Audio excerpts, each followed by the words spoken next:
Welcome to this Starseed Wisdom Council.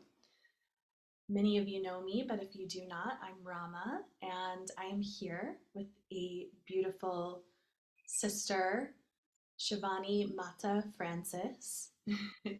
And I wish to bring her into this community space here so that you all can meet this wonderful woman and the great vessel of spirit that she is, and all of the ways she contributes to our earth. And yeah, just we're going to open up this field so that it may nourish and inspire you wherever you are when this medicine touches your heart. So, Sivani Mata, do you want to take a moment and share a little bit about who you are and the way you offer your medicine in the world? And where you live too. That would be amazing. Sure. Yeah, hi everyone. I'm Sivani Mata, and yeah, such a honor to be invited to share and be here with this dear sister today. Um, yeah, I am based in the southwest of the UK, just outside of Glastonbury, the magical land of Avalon, and yeah, my medicine I'm bringing in the world and what nourishes me and supports me and inspires me in my life is very much centered around these threads of trance and communion or prayer. So most of what I do it connects in with these threads. So I love to sing, to share Kirtan, these songs of the heart, and a really big part of my practice is something called Yoga Nidra, which is like liminal, meditative, lying down nourishment. And I also offer kind of women's yoga, for want of a better term, explorations into connection with feminine power and yeah, also ceremony space and yeah, all kinds of things. I love to weave and work with textiles is another like big passion, which I also feel is trance medicine and prayer as well. Yeah, that's it for now. I love all of that. And you're a woman after my own heart. I love to weave. I don't physically weave yet, at least not with my hands, but I really see that all that I do in the world is like this weaving of tapestry of offerings and my prayers. And when you spoke about the weaving, it made me think about how we first met and we came together because you're in the process of creating a book. And I was one of the lucky people who got to be interviewed for your project. So, do you want to share a little bit about this book you're working on? Yeah, so it's quite a expansive, abundant project. The book is called Faces of the Feminine, and it's in process. It's been quite a long journey, maybe like 8 years, over 8 years now. And yeah, it's an exploration of the sacred feminine in different cultures around the world in different parts of the globe. And it actually started as a kind of drawing project. I love to draw. So, and it was very much rooted in a kind of recognition of my own kind of spiritual practice, I guess, and self inquiry and becoming more aware of how there were aspects of myself that I didn't perhaps accept or feel okay with, like I was judgmental about maybe, or very mean about sometimes. And yeah, and my way to meet that as a practice was to research and draw these different aspects of the feminine from different cultures and witness that actually every part of me has at some point been celebrated as something sacred. It's kind of woven into my questioning about what it meant to be a woman as well, and like, yeah, what does that actually mean? What is femininity? And so it was kind of these two threads. And then because I did so much research, that expanded into an encyclopedia style book, which then expanded into interviewing or having these conversations with people about their personal connection with these forms of the sacred feminine, whether that was like that they'd grown up in a tradition or got initiated in a lineage, or just had something happen and had some vision, or maybe had been dreaming about this particular image of the sacred feminine, the goddess, for many years, and then gone, oh, it's such and such, you know. So yeah, it's been really humbling and potent, and so much deep learning for me to have these conversations with people, and deepen into this conversation with creation, I guess would be a good way to put it. And that includes my relationship to myself. Yeah. Yes, but it's not out yet, but hopefully not too long off. Yeah, yeah. I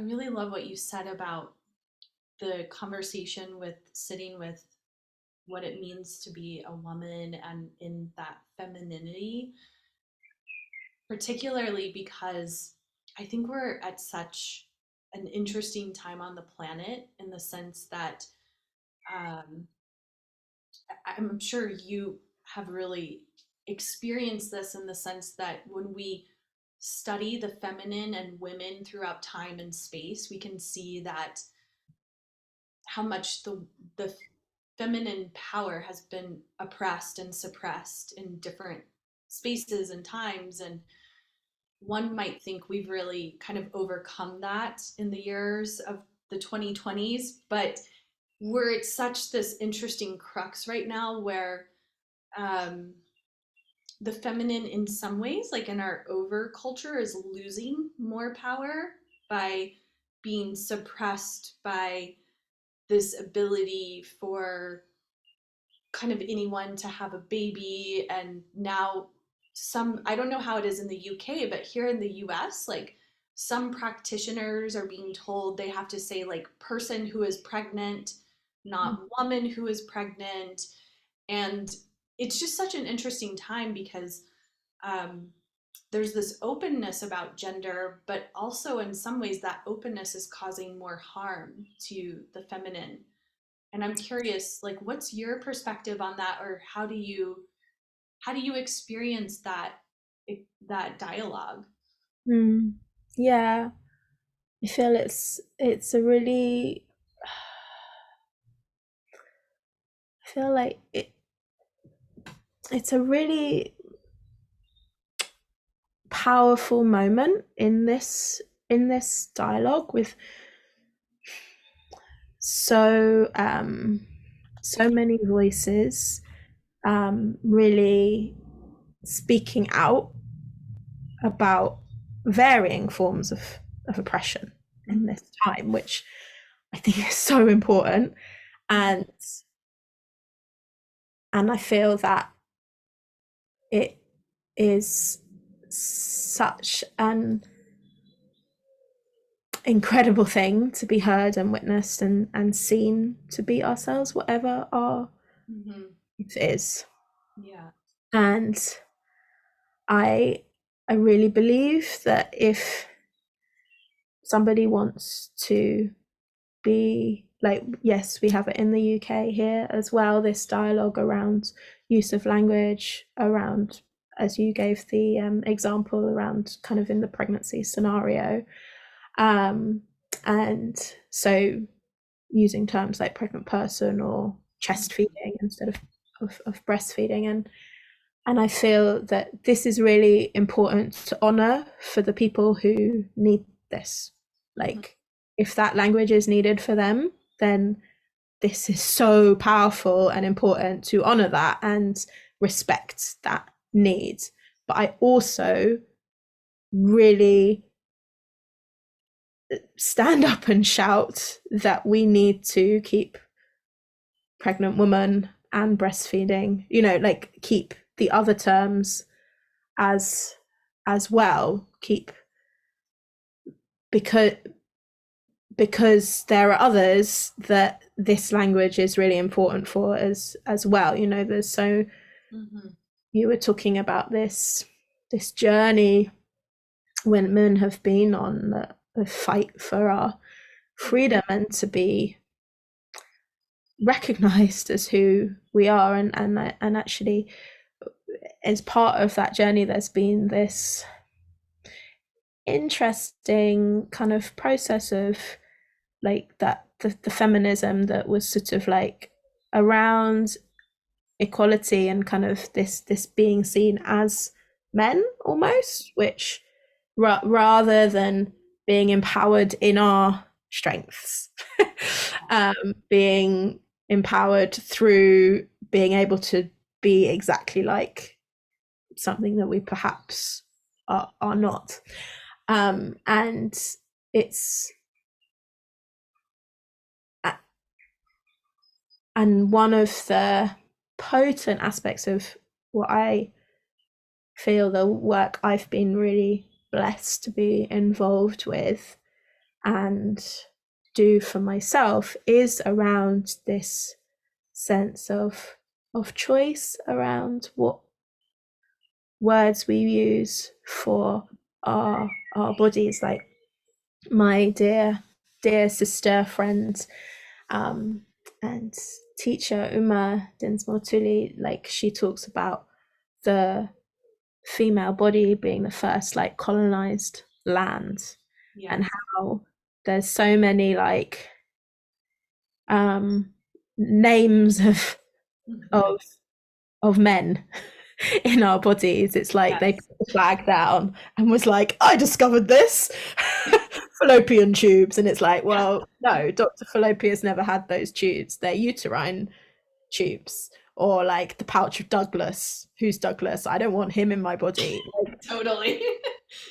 Actually, it's so important that we choose language that is appropriate and right for us, that honors us, whoever we are and whatever nuance of human we are, whether we are in a full embrace of the identity of woman or full embrace of the identity of man, or full embrace of the identity of any of the rainbow myriad of possibilities of human that there are in between this stereotypical binary that we're sort of often quite trapped in. I think it's much more nuanced and complex than that, and I feel that's one of the things I've really learned through diving more and more into the feminine as something that is sacred. I don't feel that the feminine is contained to woman, just like I don't feel like the masculine is contained to men. I feel like we all have elements of both, whatever nuance of human we are, and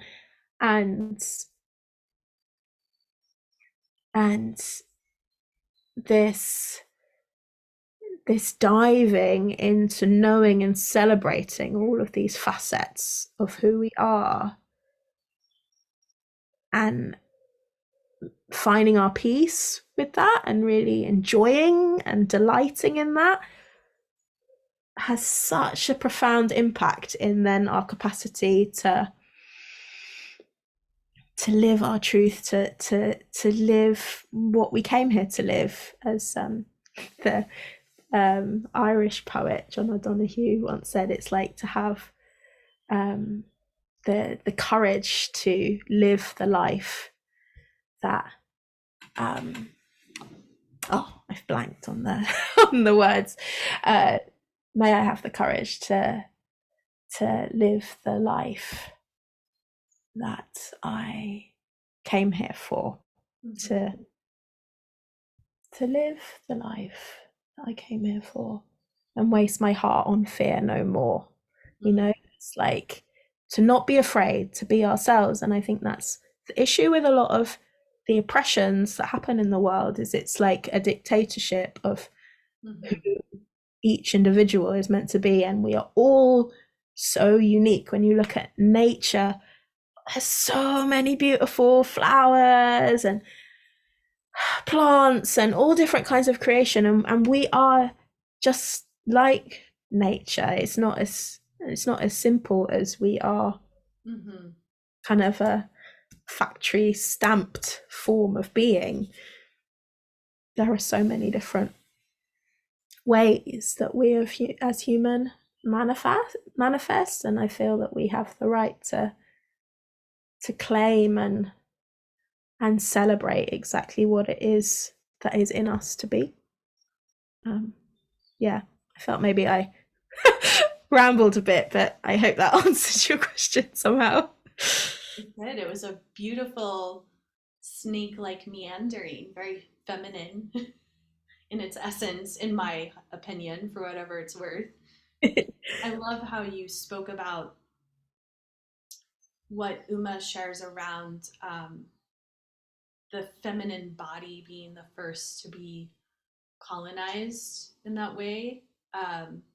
It made me think about when I was studying in college, and I went to a college where we had no grades, no tests, no majors, and everything was just this kind of creative opportunity for you to really find yourself and demonstrate your art to the world. And so my focus came into being around the goddess, particularly like Paleolithic and Neolithic goddesses, and visual art, namely like installation art and media criticism. And it was this class that I took by one of my professors, Bob Mahar, who the class is called First Woman. And it was just so incredible because he taught us, we read the myth of Inanna, and this was at a time where I don't think many people knew Inanna's name. You know, this was like over 2 decades ago. And when we look to that myth of Inanna in that Sumerian culture, you can find layers where you can find that colonization of the feminine body. And you can also find how, in those Neolithic times, when people started building their own kind of towns, and they did it by creating fences, like this is my land and this is your land. And then when they separated the land, all of a sudden they had to have armies or militaries to protect the land. And then there was this separation between, am I a shepherd, or, you know, um, do I milk cows, or whatever. And it became this kind of installation of boundaries. And that course itself opened my consciousness, because it was the first time I had really considered that I could take my passion for the goddess and the feminine and interweave it into my academic work. I don't know why, but before that moment, I didn't think I could do that. And when you were speaking about like kind of what I see as like the 1970s feminism that was just like we're going to do everything. We're going to be men and women. And how much I think that oppressed a number of generations of women after that, or decades of women after that, because many of us were brought up thinking we needed to do it all, and actually kind of hardened ourselves, because when we're like over giving and overdoing, it can make us really brittle and hard. And that feminine essence, at least how I relate to it, can is actually quite soft Mm. and knows how to surrender and really move through that field of trust. So I love like all the spaces we're opening here. Um, and it feels just so, oh, go ahead. Well, I was just gonna on this sort of element of like the idea of softness being Uh, femininity, and I feel that we can say that is true, and absolutely. like that actually that's one of the dangers of when we look at this idea of femininity and masculinity, and we consider it as this sort of like binary idea of, it's like, oh, the feminine is soft and floaty, and and the masculine is hard, and like this feminine is pink and masculine is like, it gets into that sort of like uh place, and that's one of the beautiful things about looking to the traditions throughout time in the different cultures of how femininity is celebrated. And that's part of like part of my reasons with diving into the book was to like to find out more about this, and like it's like, Yeah. yes, and it and I don't take away from these more receptive um qualities that would maybe be like stereotyped in maybe like an Aphrodite type character, although she has quite fierce elements to her as well. But like these sort of quite the let's say the fertility and creativity goddesses, and to give as much awareness, if not more, to the aspects of the feminine that are more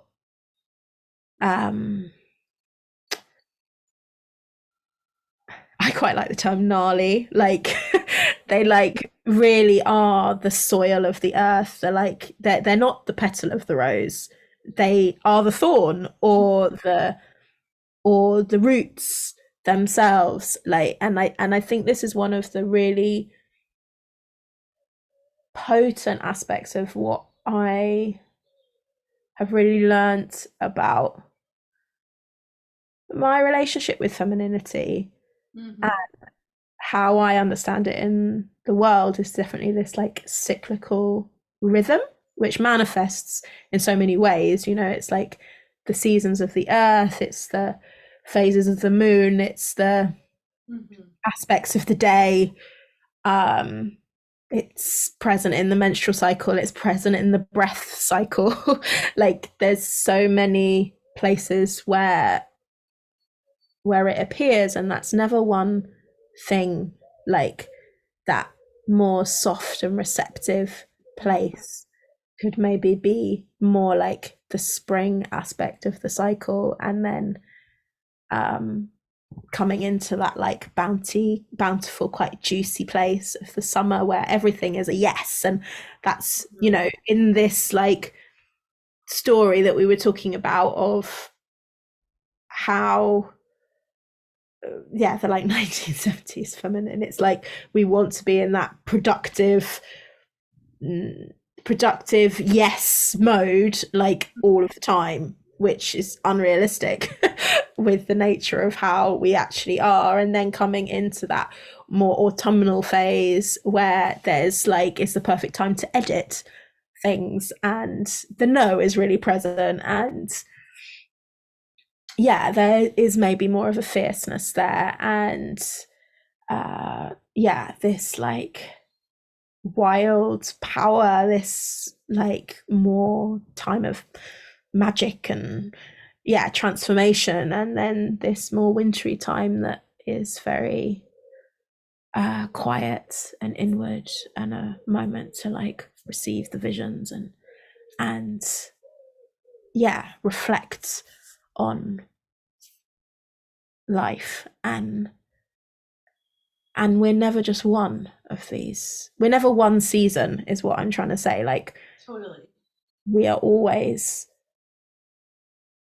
the full cycle, and we're constantly moving through that. And it's I've done a lot of I've done a lot of work, and I share a lot of work within kind of menstrual cycle awareness. And it's a really easy tool if you're like tracking your menstrual cycle to be able to track this flow, this seasonal flow, and this kind of idea of the inner seasons.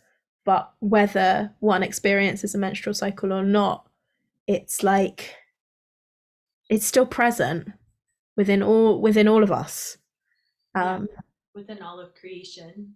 within all of creation. And this is really, yeah, this is just such a potent thing to witness, and then to like the extra like nuance of like how all of these cycles interweave with each other. Like Totally. if you Yeah. do experience a menstrual cycle and you're bleeding, but it's full moon Mm-hmm.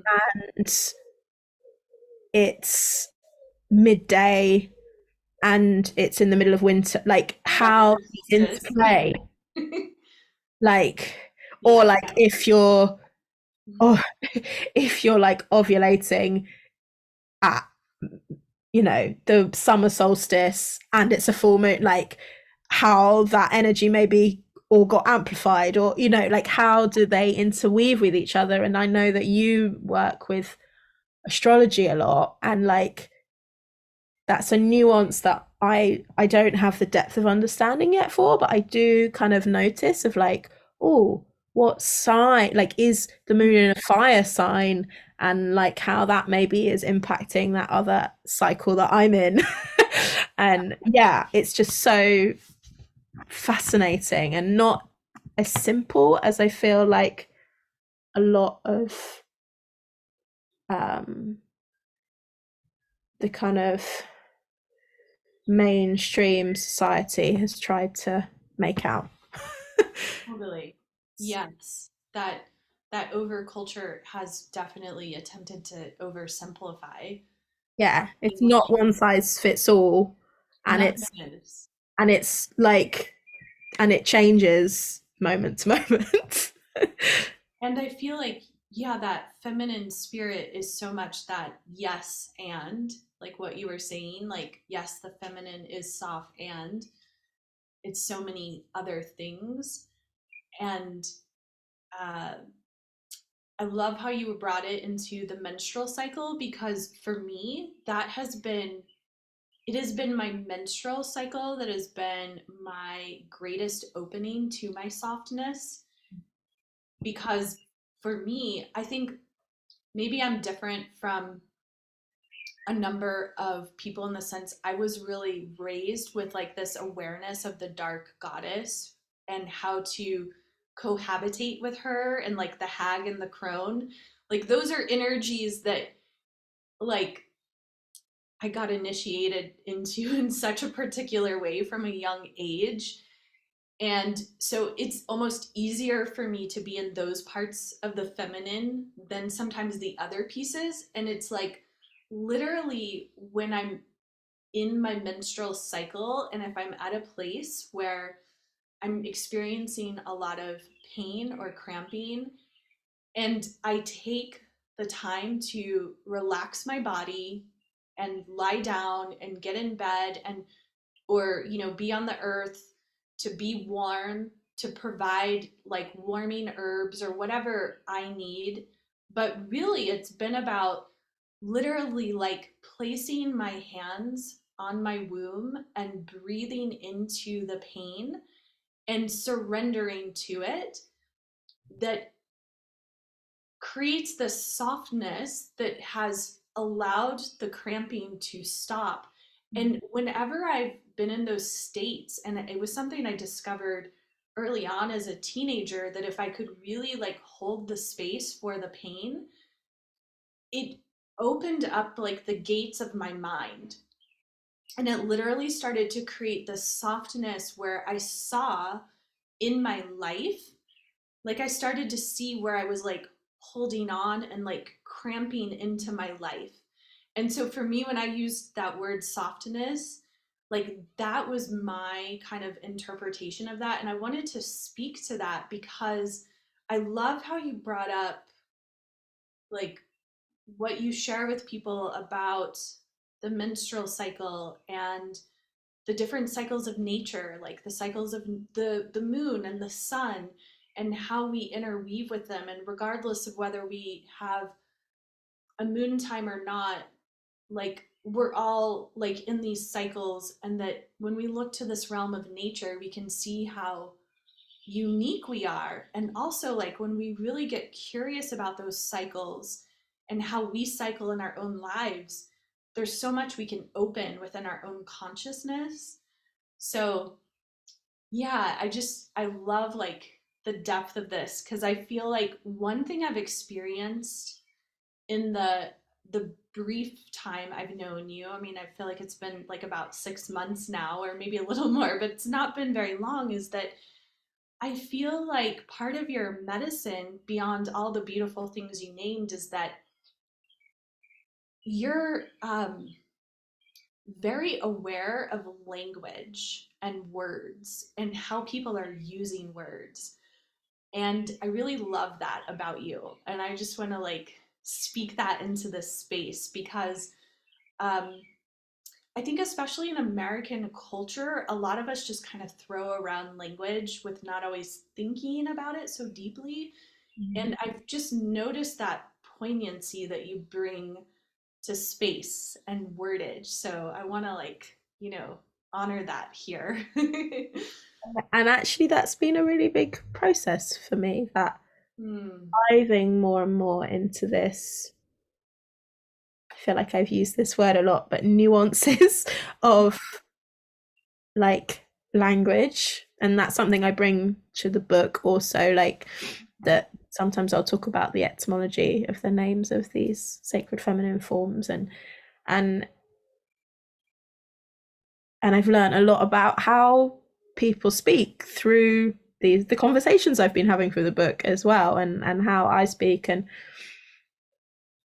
it's become over the years, and as I've become more aware, I guess, of of like myself and of life, like language has become more and more important, because I'm like, well, what is the frequency behind that word? Like, why am I choosing to use that word? And I'm not always, it's not like always an active thing, but sometimes I definitely come into this like, let's feel into the quality of this word. And what you were just alluding here with this sense of the idea of softness, I really loved about what you were speaking of, because often this idea most people have around the word softness, or to soften, or Mm-hmm. even surrender maybe, is like that comes with a sense of weakness,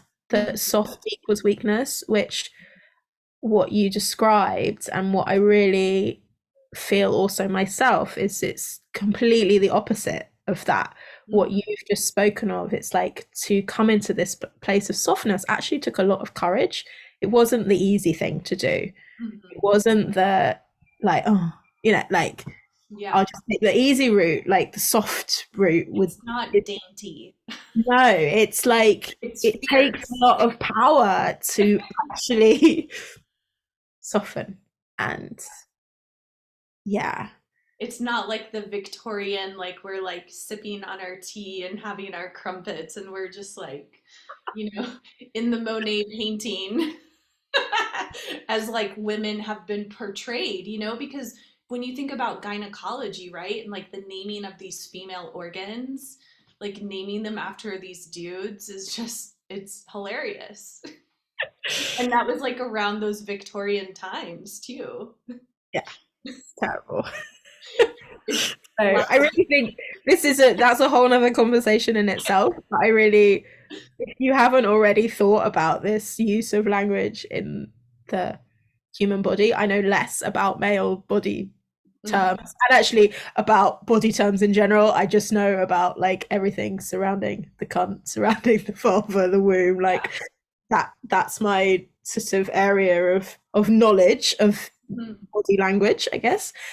And It's an I think it's important really area. important. Sorry. It's an important area because it gets left out so much. And I think it's really important if you haven't already, you know, thought about that to like think, oh, do I want to use the term fallopian tubes? Like, Yeah. do what word would I prefer to say for my vulva? Do I understand the difference between the vulva and the vagina? Like, Totally. that we can choose these words and choose words that feel beautiful, that feel honoring, that Mhm. feel sexy, that maybe there's different words for different situations, like that we're able to say more than just like down there Yeah. when you need to discuss maybe an issue that's happening, like if you were to go to the doctor, oh, I've got a problem down there, like are you able to use that? And then maybe in um an exchange with a lover or multiple lovers, that you maybe have more delightful terms. Can you talk about the language that you want to use to honor each other as part of that exchange? Like, I think that's all really important. Yeah, I so agree with that. Before my work existed in the current capacity and before I had my daughter, I served as a birth and postpartum doula and worked a lot with pregnant women and young families and childbirth education. And one of the pieces we would discuss, particularly around languaging, was like in the mother's labor to not use the word contraction, but to use the word surge, because contraction makes you think of something kind of collapsing and hurting and it's painful. And there's almost like a sense of resistance with it. And a surge allows you to experience how the energy is peaking and rising, and it's like a wave, and then it's going to go down. And everything in childbirth and everything really in life, I mean, even my deep understanding of astrology, and I work with sound healing and I play the gong, and the gong has a reverberation, and astrology has a reverberation. Like, we're about to experience Mercury going direct, but it's not just the perhaps perceived station of Mercury direct. It's a ripple effect, and we're integrating an eclipse season, and it's not just the moment the eclipse happens. It's a wave of an experience. And when a woman is giving birth and she's experiencing a surge, they come with repetition and rhythm and ritual. And when we can use that word surge, like you're speaking to when you're with a lover, and you can use words that feel empowering, or even when you're with a professional caregiver and you can use a word that feels empowering, it like changes our entire perception of how we experience our lives. And like, yeah, it just gives us, I feel, such a deeper meaning. And that word empowerment literally gives us more power to show up for our lives.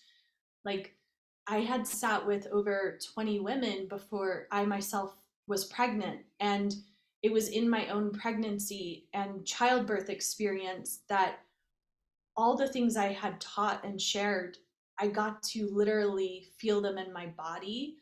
And that was like so like mind blowing because it allowed me to have this literal experience in my bones and to feel the way that the surges came on. It was amazing. I mean, like, I'm probably one of the more rare women in the modern world that, like, I really enjoyed giving birth and I really loved it. And I feel like it was such a privilege that I got to come to birth that way because I had spent so many years educating and teaching and sharing that, like, I was more prepared than your average, modern person is today. Um, so I feel like the essence of these words are so essential. And as we're talking about, and like allowing people to choose that freedom to choose like what is going to align with them while respecting other people's choice is important. Yeah, definitely.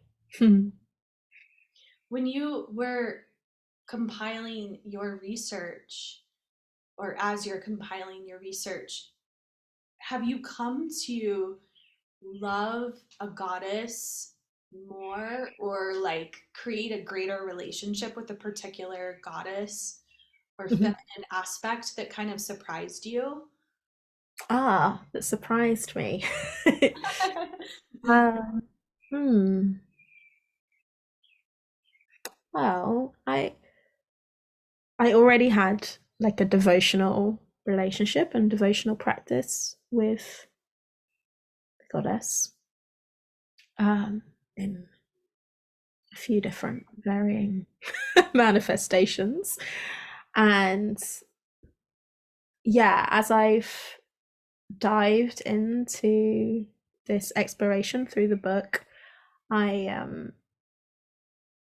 I've definitely like every time I every time I drew, every time I have written or even had a conversation with someone about them, then I definitely feel I learn more about myself, and in doing that, deepen into my relationship with that form. I will say that um, I am the kind of person that is completely happy with more than one truth to kind of coexist quite happily. So um, I I am someone who is of the opinion that these forms of the sacred feminine, some tradition call them goddesses or whatever the relevant term is within that tradition.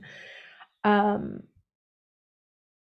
I believe that they are an aspect of creation and therefore an aspect of ourselves. So when we make a communion with them or an offering to them, we make an offering to that aspect of ourselves, and we touch upon all of the themes that are present within their story and their symbology within ourselves and within the way that we're walking this earth.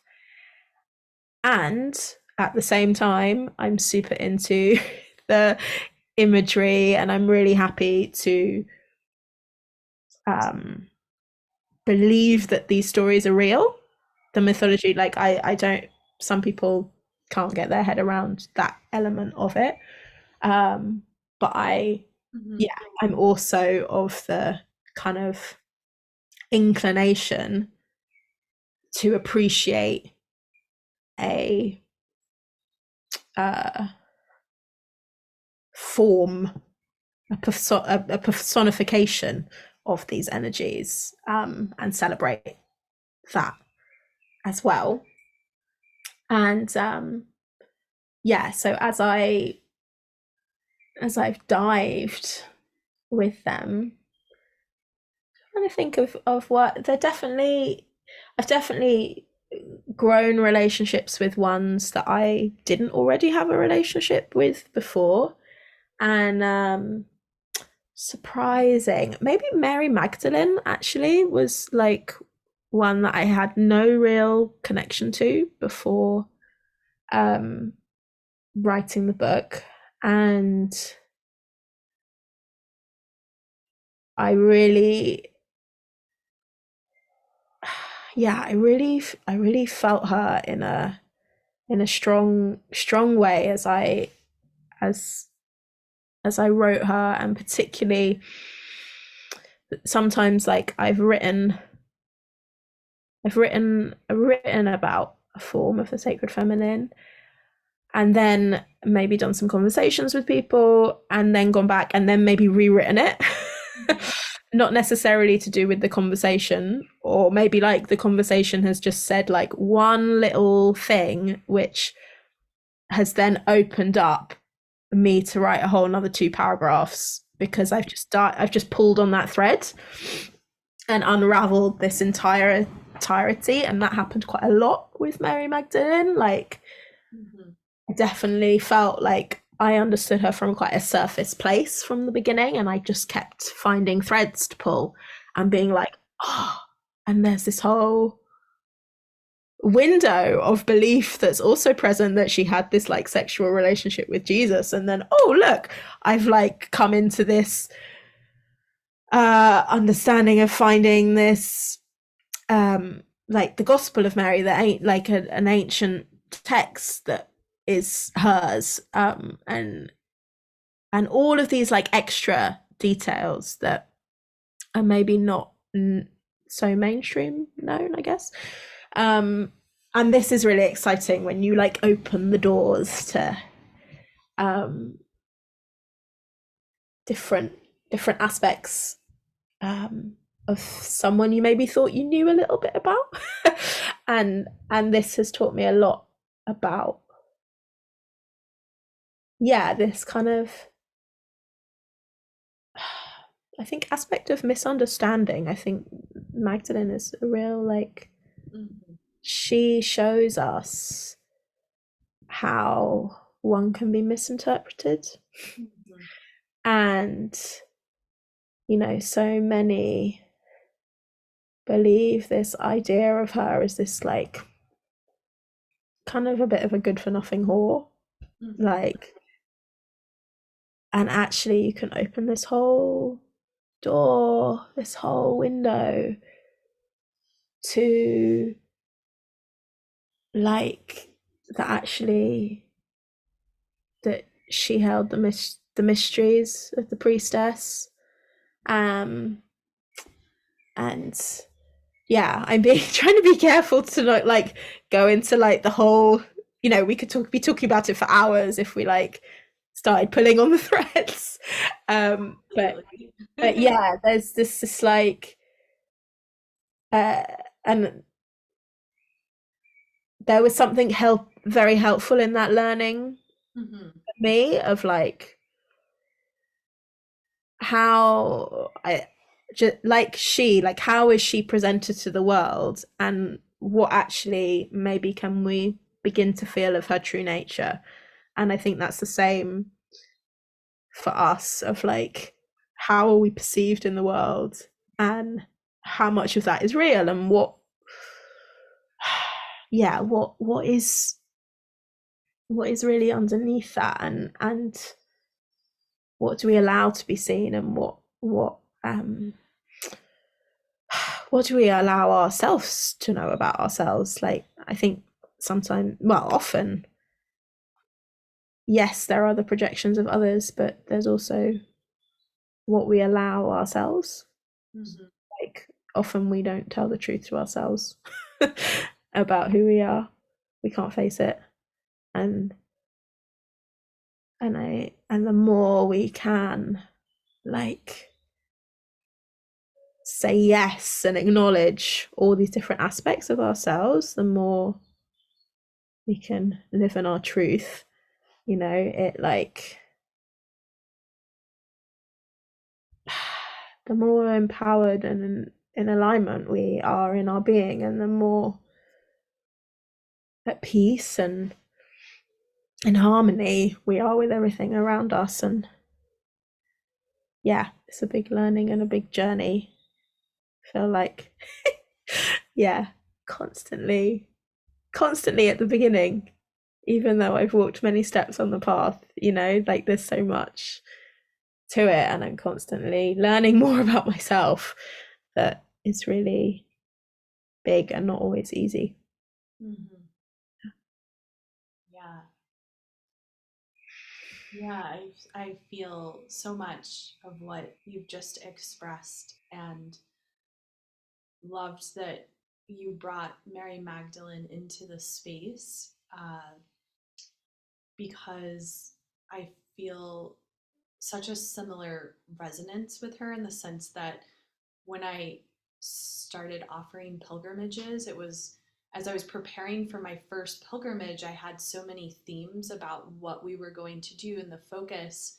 And it was a journey to Glastonbury, to Avalon in 2017. And I was in the shower one day, like probably like 4 or 5 months before the pilgrimage, and like Mary Magdalene just sort of like started coming into my crown. I don't know how else to describe it. And I just started receiving so many very kind of specific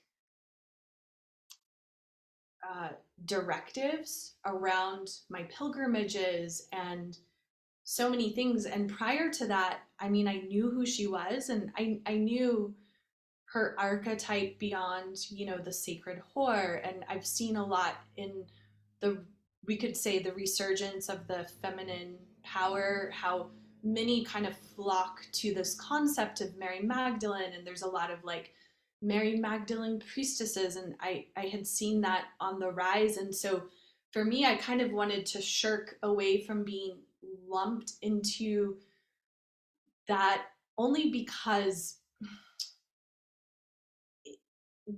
like I work so hard to really just be in like this constant conversation with the divine and how it wishes to flow, and not do anything because it is popularized or seems like one should do it. And I anyways, when totally she, understand. yeah, yeah, I feel like you do. But when she started coming through, it was very powerful. And I, the following year, brought a group to the south of France, and it was like a Magdalene kind of trail, in the sense that we were literally going to the places that, it is said she journeyed in the south of France after coming from Egypt. And that was one of the hardest pilgrimages I ever facilitated, because I felt so strongly, like I felt like I was being initiated into this kind of experience of what she being, whether she was a person or an archetypal nature or what she went through as far as being misinterpreted and misrepresented and misunderstood. And there was this deep kind of grief and sorrow that I got to experience on that journey, that I feel like is a big part of her medicine that is not always tapped into, because a lot of people tend to really focus on that sexuality part of her, or her being as a priestess of Isis, but they really still focus on that kind of sexual nature. And there's such a greater vastness than Mm. that. And I feel like that's also kind of part of where we are with the feminine too, these faces of the feminine, as you have explored in your writing. And like that feminine is, yes, can be very sexual and very regenerative and very healing, and also can really teach us how to digest grief and how to work with loss, and even in our most challenging times, how to be in our sovereignty. And so I love that you brought Mary Magdalene in, because if I can think of anyone that I would be so honored to open the portal of her with, it would be like someone of your caliber. Um, we were just together in this past April when I led the Tending the Dragon Lines pilgrimage, and you came in and helped collaborate into our circle by offering sacred sound, and the chanting that we opened up together was like, I as a Kundalini yoga teacher and someone who has been in many sacred chant spaces, like the space that you anchored, that we opened up, was just like, we were so able to touch the hand of the Divine Mother and feel that touch back. And so um, I really honor your own deep work and deep medicine, and like deep respect and reverence of the feminine, and how you explored and have opened up to Mary Magdalene and all the layers.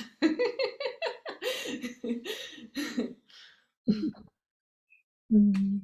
And like, I just want to say in this, in this conversation, in this space, that since I've been back from that pilgrimage, as I received one of your CDs, like literally, like your sacred chant is just like driving my daughter and I around town, and I feel like I know it's an older recording, and like I can hear it in your voice. I can hear you're a different frequency than you are now, but there's just still so much medicine in your music, and it's so lovely to like have you, like, I feel like the Tending the Dragon Lines is still happening, right? It's like another variation, and we're singing together in honor of the Great Mother as I'm driving around Appalachia in my day to day mundane life, preparing for another pilgrimage to Egypt. Like, it's just like, when we really think of like our lives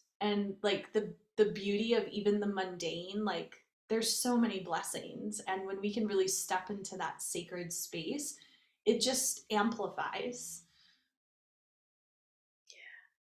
Mm. Yeah, definitely.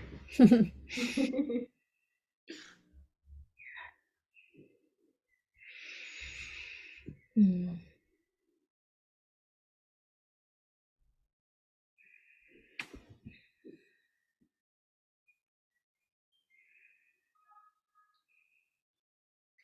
So I'm wondering if you have any like offering you would love to extend to people, and if it doesn't feel aligned for you, but just how you process or work with some of the harder emotions like grief or sorrow or loss in these times.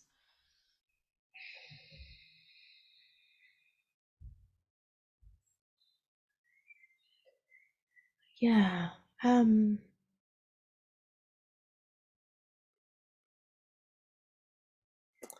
feel one of the kind of primary aspects of being present with these more challenging emotions and things that can happen to us is, for me, the potency of like not pushing it away, Mm-hmm. um not burying the emotion. I feel I've journeyed with that and learned the hard way what happens when you do bury it. And it's very much part of my current practice and continual learning, is this process of welcoming the welcoming of whatever arises. Mm-hmm. um yeah, to allow that emotion to be present. And when I say be present, it's like to allow it to move through us. And that doesn't mean we get stuck in it or attached to it or lost in it. But we feel it and we process it, and like we keep it moving. And in that, to be with, for me, it's very important. It's not something I'm always in, but I know is a help. Yeah, this is the big thing when you're in the dark places, is to actually go to the things you know that will help, but we don't always do that. But when I do, practices of movement really support that, and that might like be literal body movement to allow things to move through us, but it might be through the song.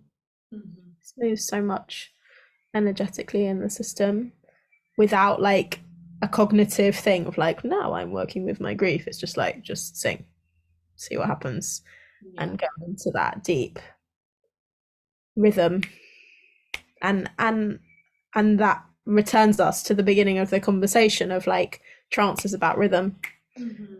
And anything that brings rhythm, whether that's an obvious rhythm of like you're dancing, there's a beat, you're playing music, there's a beat, or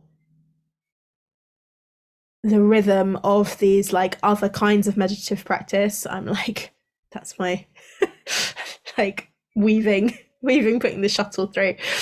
I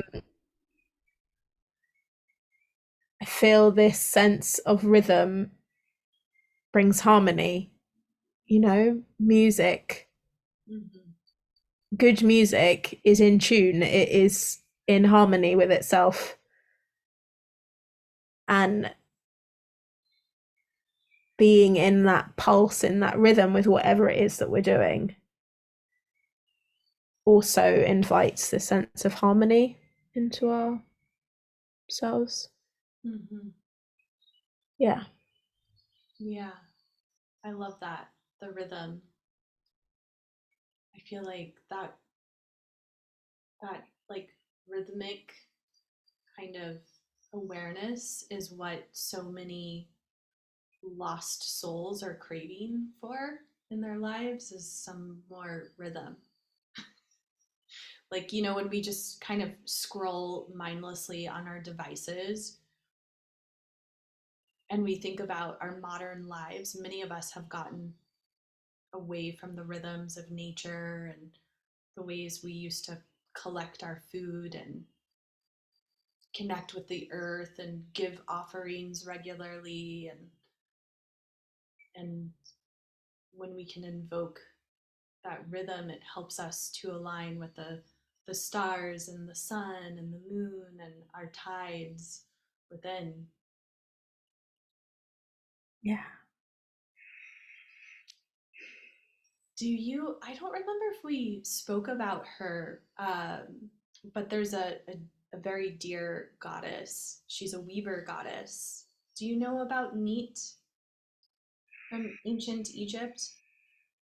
Not a lot about her. I know of her, but Yeah.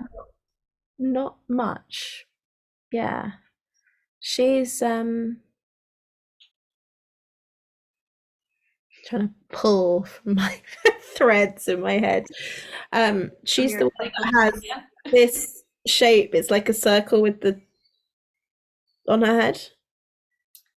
Do you know? She has the weaving shuttle on her head. Ah, weaving shuttle. Is that what it's meant to be? Yeah, she's the weaver goddess, and she's a hidden goddess, like from the Egyptian mysteries. She she doesn't appear very many places, but she does appear. And one of the more common places she appears is around very particular tombs.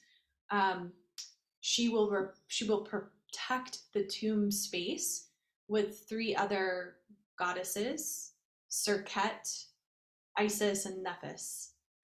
And the four of them hold that mortuary space. Um, but Neat came across my path about a decade ago, and since going to Egypt, she's really like landed front and center in many capacities. And there's a particular temple, um, temple of Hunam in Edfu, or sorry, not in Edfu, but in Esna, which is actually not far from Edfu. It's in Upper Egypt. And the temple of Hunam, Neat is actually one of the like consorts to Hunam. He's the creator god. He creates through clay. And she is the weaver goddess. She creates through her spoken word, through her sound current. Yeah. And Beautiful. yeah, I just love her so much. And I feel her presence being so potent in the space we've opened up together, because I feel like there's been such this strong theme of weaving. And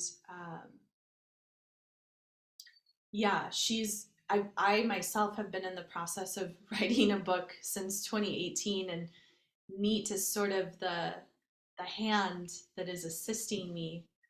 And I feel you. I can't even imagine if I was compiling an encyclopedia how long it would take, because my book is nowhere near being done, and I'm not attempting an encyclopedia. So Wow. my heart goes out to you in that. It's not like there are books out there which are kind of encyclopedias that have Yeah. like a tiny little paragraph on each one, and it's not like that. It's more in depth than that, but Oh, I I'm sure still it is, feel knowing you. like no, but I still feel like even with pages and pages on each one, it's only ever going to scratch the surface. Yeah. And part of my process has actually been coming to that peaceful place with that and enjoying that element of it. It's like,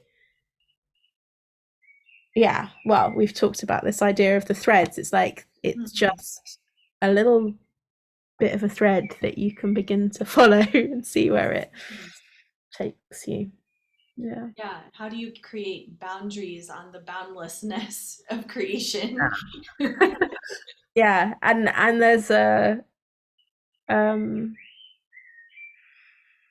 there's challenge in that concept already, like already just by attempting to put words to it, to talk about creation, to write about creation, to draw creation, to any of these things automatically puts a boundary and therefore Hmm.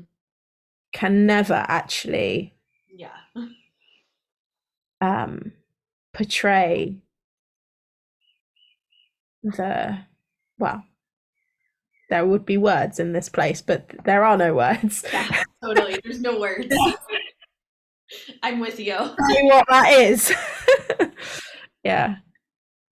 Mm. I'm curious, like as an astrologer and someone who tracks these, like what we consider within mundane astrology, they're the alignments of the outer planets that create these like generational shifts and these um, global circumstances, such as like the pandemic in 2020 was very much a moment of mundane astrology, and mundane astrologers, many of them knew it was coming on some level or another. And so this year we have Pluto entering into Aquarius for the first time, and Pluto will journey until 2044. And a large um, happening because of that alignment is this increase in artificial intelligence and AI, and the way that humans are partnering more with it, and the rise of technology.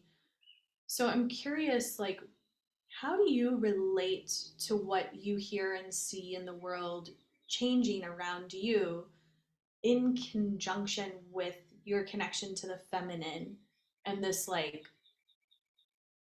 greater kind of connection humanity seems to be moving towards with artificial intelligence. Like, where do you find the feminine in that, or how do you consult the feminine within that, or where's that, like what would you offer for people who are having any sort of like crisis around this occurrence?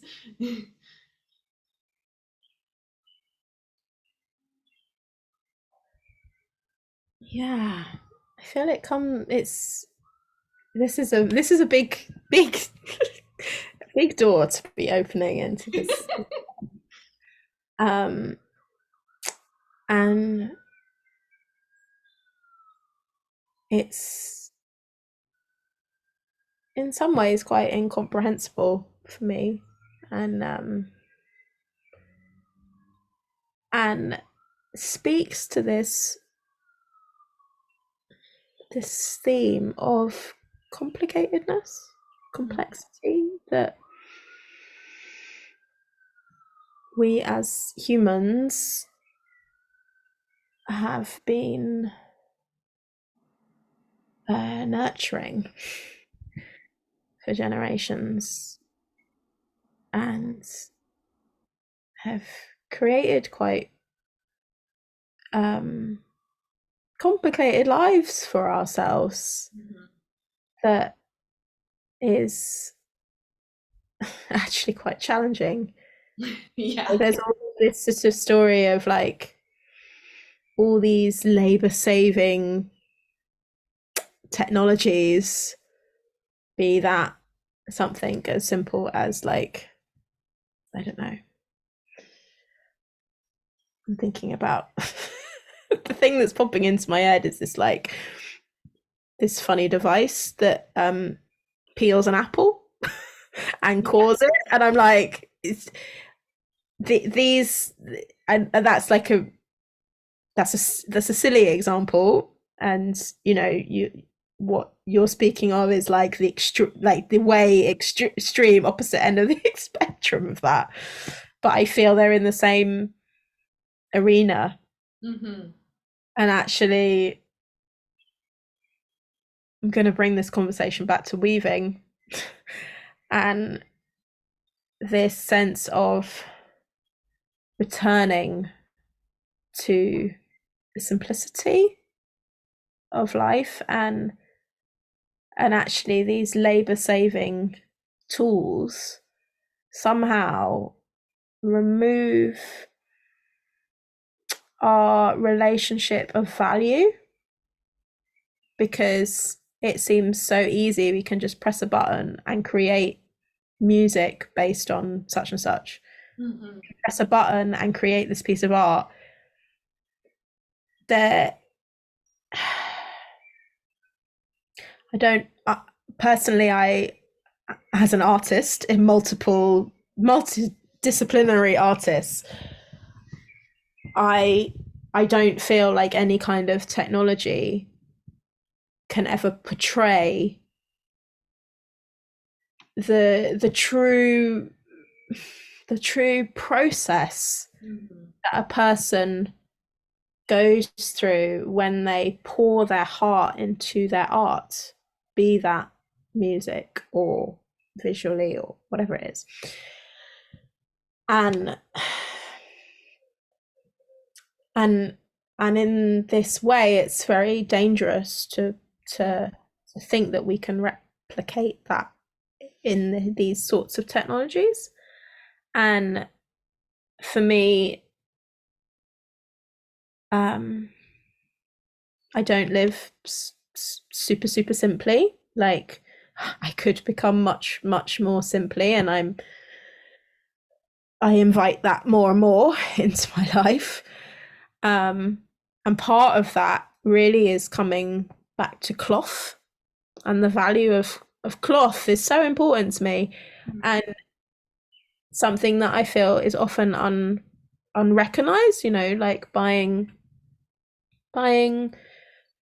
sweatshop made clothes that fall apart after a few months or a year, versus like if you think about it, going back maybe my knowledge of the actual timeline, it's not great. But I'm gonna say Middle Ages. You know, going back to those times when we would have spun the threads, woven the cloth, sewn the clothing together, like it was an abundance to receive one piece of clothing per year. You know, like the amount of time and effort that actually goes into in each individual piece of cloth teaches us so much. Absolutely. And for me, this process, like I've always been really into like cloth as a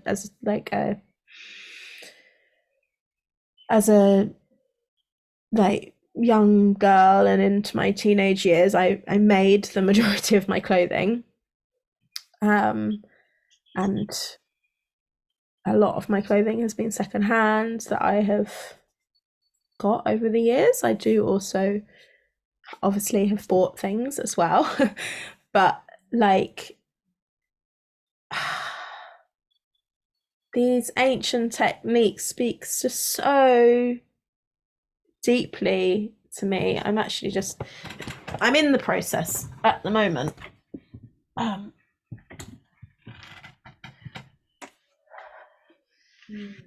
love that. Wow. Weaving. And yeah, I've just recently started this. That is gorgeous. Project, and just like to go every back and forth of the thread and be present with the rhythm. Yeah. Something that you then wear. I mean, this what I'm wearing here is belonged to my mother. It's secondhand, and it is a hand loomed. I mean, I have not got to this stage of doing such fine. This is like cotton. Actually, I think it's a cotton silk mix. You know, I'm working with wool and wool, like some, you know, like either from sheep or like I've got a few bits of wool that have been made from like hemp and nettle and things. Like I haven't got to that stage where I've done it from like I can spin a little, but I've not done it from that state of like taking the wool off the sheep or like making flax from the plant, which I would love to go back to that stage. And I just